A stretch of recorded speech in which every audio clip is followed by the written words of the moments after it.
মুন্সিগঞ্জের গজারিয়ায় আমেরিকা প্রবাসী বিএনপি নেতা দেলোয়ার হোসেন শিপনের উদ্যোগে সাবেক প্রধানমন্ত্রী বেগম খালেদা জিয়ার রুহের মাগফিরাত কামনায় দোয়া মাহফিল এবং শীতার্ত মানুষের মাঝে শীত বস্ত্র বিতরণ করা হয়েছে। বৃহস্পতিবার বিকেলে উপজেলার বালুয়াকান্দি ইউনিয়নের আতিকনগর এলাকায় আয়োজিত এই অনুষ্ঠানে বিএনপি এবং অঙ্গ সংগঠনের নেতাকর্মীরা উপস্থিত ছিলেন। অনুষ্ঠানে প্রধান অতিথি সহ স্থানীয় ও জেলা পর্যায়ের নেতারা শীতার্ত মানুষের পাশে দাঁড়ানোর আহ্বান জানান। বিস্তারিত দেখুন মোহাম্মদ রাসেল সরকারের প্রতিবেদনে। মুন্সিগঞ্জের গজারিয়া উপজেলায় মানবিক সহায়তার এক ব্যতিক্রমী উদ্যোগ দেখা গেছে। আমেরিকা প্রবাসী বিএনপি নেতা দেলোয়ার হোসেন শিপনের উদ্যোগে বালুয়াকান্দি ইউনিয়নের আতিকনগর এলাকায় আয়োজন করা হয় দোয়া মাহফিল এবং শীত বস্ত্র বিতরণ অনুষ্ঠান। আয়োজকরা জানান, সাবেক প্রধানমন্ত্রী বেগম খালেদা জিয়ার রুহের মাগফিরাত কামনায় এই দোয়ার আয়োজন করা হয়। অনুষ্ঠানে সভাপতিত্ব করেন দেলোয়ার হোসেন শিপন। প্রধান অতিথি হিসেবে উপস্থিত ছিলেন জেলা বিএনপির আহ্বায়ক কমিটির সদস্য প্রফেসর গিয়াসউদ্দিন। এছাড়া জেলা কৃষক দলের আহ্বায়ক মোহাম্মদ সিরাজুল ইসলাম পিন্টু, জেলা যুব দলের সদস্য সচিব মোজাম্মেল হক মুন্না, উপজেলা যুব দলের সদস্য সচিব নাজির শিকদার সহ বিএনপি এবং এর অঙ্গ সংগঠনের নেতৃবৃন্দ। বক্তারা তাদের বক্তব্যে শীতার্ত এবং অসহায় মানুষের পাশে দাঁড়ানোর গুরুত্ব তুলে ধরেন এবং সামাজিক দায়বদ্ধতা থেকে এ ধরনের উদ্যোগ অব্যাহত রাখারও আহ্বান জানান।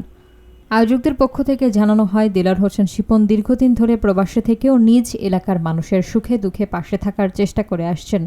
এরই ধারাবাহিকতায় এবার বালুয়াকান্দি ইউনিয়নে প্রায় 1000 শীতার্ত মানুষের মাঝে কম্বল বিতরণ করা হয়। আজকে বালুয়াকান্দি ইউনিয়ন বিএনপি অঙ্গ সংগঠনের পক্ষ থেকে শুভেচ্ছা জানাচ্ছি। উনি একটা মহৎ উদ্যোগ নেওয়ার জন্য আজকে শীতার্তর মাঝে কম্বল বিতরণের যে প্রোগ্রাম। এবং আপনারা 15-17 বছর আওয়ামী লীগের শাসন দেখেছেন এবং অনেকেই বিএনপির শাসন যারা নব্য ভোটার তারা দেখেন নাই।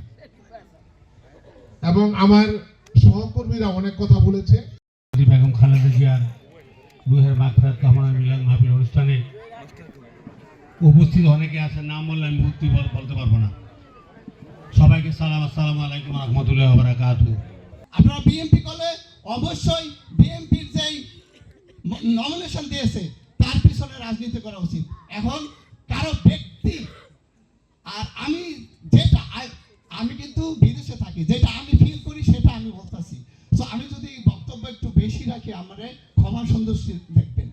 সো আমি যেটা বলি যে এই ব্যক্তি রাজনীতি করবেন না, আপনারা করবেন দলের রাজনীতি। আমাদের রতন ভাই হয়েছে গিয়া দই প্লাস মিষ্টি, উনি হয়েছে গিয়া এমপি প্লাস আমাদের গজারিয়ার নেতা। সো আমরা সবাই কি করবো, দানের শীষে ভোট দেবো ইনশাল্লাহ।